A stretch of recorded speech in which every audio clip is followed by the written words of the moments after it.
of a successful indigenous peace process. They committed to building something that was peaceful, democratic, and workable. This brings me back to why I think the U.S. and Somaliland should be strong partners. First, this territory of its own accord has stuck with the democratic system and process for 3 decades.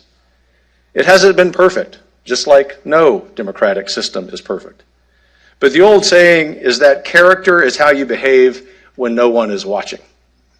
Well, Somaliland has stayed faithful to democracy when hardly anyone was noticing.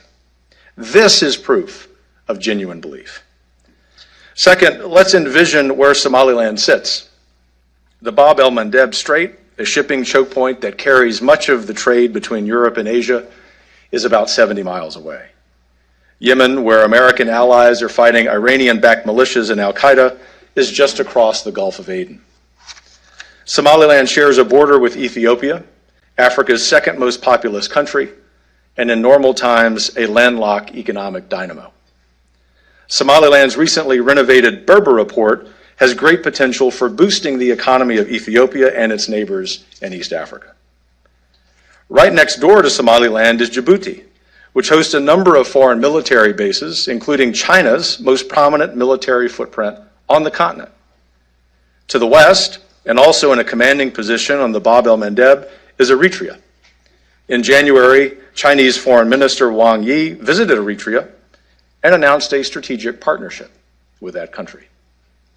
We need to be clear-eyed about the competition we're in with the Chinese Communist Party. The Chinese Communist Party is America's single most formidable opponent and is devoted to advocating for autocracies like itself and Russia by violating the peace and prosperity of nations that refuse to kowtow to it. America must meet this challenge with resolve. That would include a close relationship with Somaliland, given its strategic position, its pro-American orientation, and that almost alone in Africa, it's been immune to Beijing's overtures and threats. In fact, Somaliland has established ties with our Taiwanese friends, another unrecognized democracy that the United States should support. Those of you familiar with East Africa know it is a tough neighborhood. Sudan's hopeful democratic transition has been sabotaged by a coup, one of the leaders of which, by the way, was recently in Russia to strengthen ties with Putin's criminal regime. Ethiopia is caught in a terrible civil war that we also pray will end soon. Eritrea is an international pariah and one of 5 countries that just voted against a UN resolution condemning Russia's invasion of Ukraine. Southern Somalia is paralyzed by political battles, and al-Shabaab is still strong. Amid all this volatility, Somaliland has enjoyed relative calm, providing evidence that there is, in fact, fertile ground for a truly sustainable partnership. Finally, I believe, and call me crazy, that American policy is most effective when it is tethered to reality. We will see few gains in East Africa if our policy there does not account for the on-the-ground truth that Somaliland has been functionally independent for decades. Count on the Heritage Foundation for always trumpeting that fact. So let's upgrade our policy. The United States of America should strengthen its position in a precarious and important part of the world. It should do the justice of honoring the consistent aspirations of millions of Somalilanders to rule themselves. And America should proudly be the first state to recognize Somaliland as an independent nation.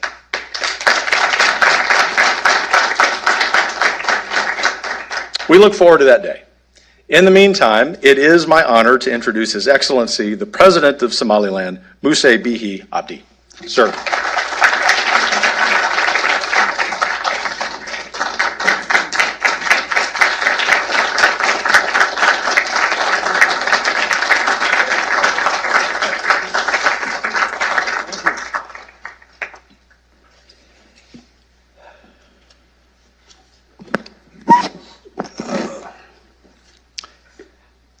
I would like to extend my sincere gratitude and appreciation to Dr. Kevin Robert, President of the Heritage Foundation, for inviting me to give the address today. The Heritage Foundation stands out among the America's leading public policy institutions to promoting a truly interdisciplinary approach to understanding the politics of and economics of East Africa. It is therefore a great pleasure and honor for me to exchange views today on Somaliland and the future of our region with such a distinguished participants. Ladies and gentlemen, today the whole world is a laser focused on the tragedy in Ukraine.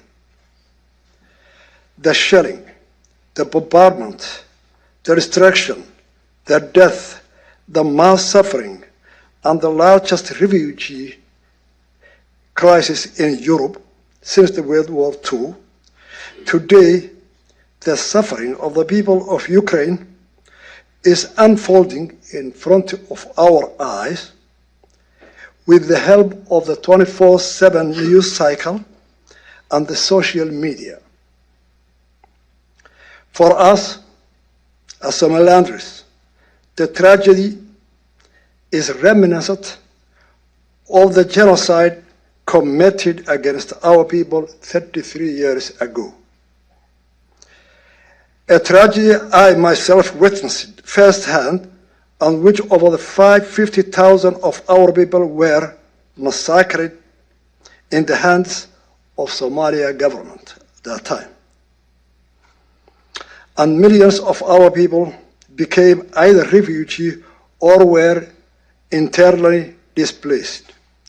We feel the pain and the anguish that the people of Ukraine feel today because we went through the same experience.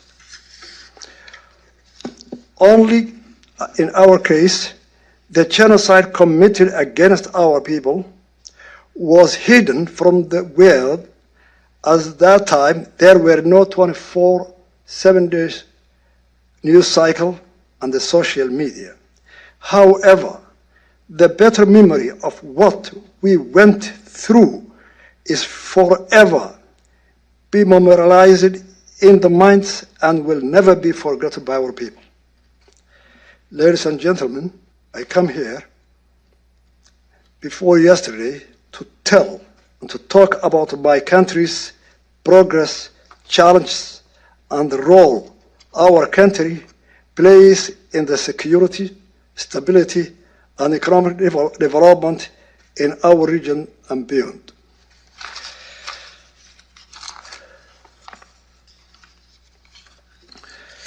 Somaliland, geopolitical significance, and shared interest with the like-minded countries. First, the security situation in Somalia has deteriorated dramatically, proving a re-evaluation of the political consideration that embedded more direct engagement between the US and Somaliland. As you will recall, the United States re-established diplomatic ties with Somalia in 2013, guided by a vision of an empowered central government in Mogadishu that could build domestic unity among the disparate clans, degrade and defeat extremism, and protect its people and the neighbors from the scourge of terrorism and instability. That vision was unlikely not realized. Today, even the most committed empowering the Mogadishu regime have lost faith in that project. Time and time again, Mogadishu's partners have expended financial resources, diplomatic resources, and military resources with a little show to be with their effort. Regrettably, after nearly a decade of good intentions by Mogadishu partners and considerable US and international assistance, the Somalia government lacks legitimacy and struggles to exercise its authority beyond Villa Somalia. It remains the source of instability in our fragile region. Secondly, the major development in the Horn of Africa has become a region of heightened strategic importance. In a difficult neighborhood, Somaliland's stability and reliability is increasingly recognized as an asset to the advancing the interest of countries with which we share the same values. In recent years, the stability of the Horn of Africa has been challenged by conflicts in the region, as well as the constantly evolving operations of terrorist groups. Instability and food insecurity is further exacerbated by the drought, desertification, locust swarms, and climate change effects. Simultaneously, the Bab el-Mandeb Strait has emerged as a vital strategic link in maritime trade routes connecting the Atlantic Ocean and Mediterranean Sea to the Indian Ocean. Significantly, a portion of the world's oil passes through Bab el-Mandeb, as well as considerable trade between Europe and Asia.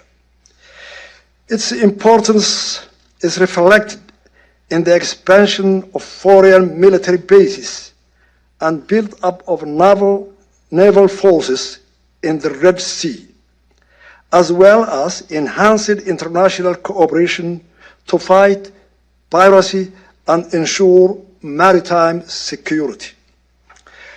Great powers competition in Africa will continue for the foreseeable future. In this environment, the United States should make clear its support for governments that